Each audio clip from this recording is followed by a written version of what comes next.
Meaning of dairy.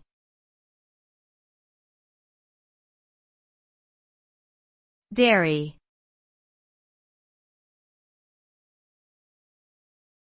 Dairy.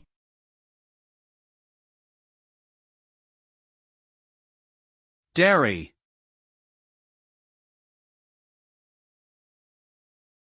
Dairy.